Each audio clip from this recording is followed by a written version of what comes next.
In the previous video, we understood that the structure of any argument is made up of four pillars that we have already seen. Do you remember them?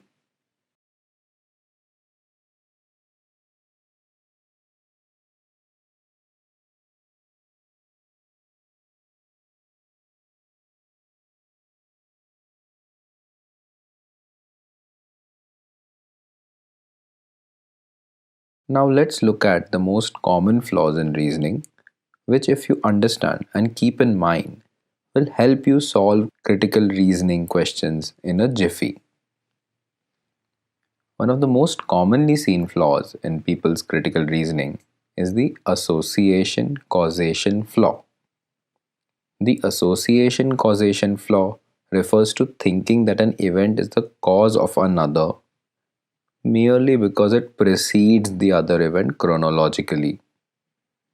Questions based on this principle try to lead you into erroneously thinking that an event or action led to another merely because of the sequence in which they appeared. In reality, the sequence of events or chronology is not a criterion for determination of whether there is actually any cause effect relationship.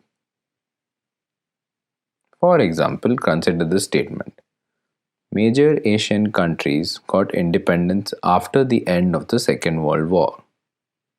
If a conclusion is drawn from this statement that Asian countries got independence because of the Second World War, then it is a faulty conclusion, because even though Asian countries' independence chronologically follows the Second World War, there is no cause effect relationship, at least in the given statement.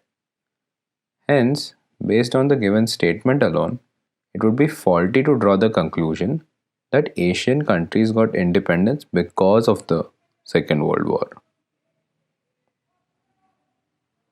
Composition flaw. This refers to thinking that something that applies to one particular action, event, or situation is also applicable to other actions, events, or situations in general. Difficult reasoning questions usually encourage you to make this mistake. You should always carefully check a critical reasoning question to see whether the example presented can be considered representative of the general population.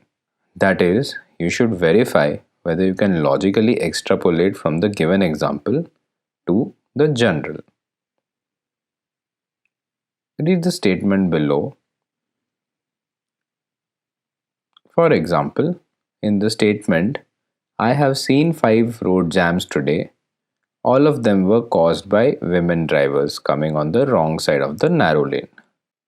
If a conclusion is drawn from this statement that all women are bad drivers, then it is faulty, because you cannot extrapolate that just by seeing 5 women causing roadblocks, or just by seeing 5 out of lots of roadblocks that are caused every day.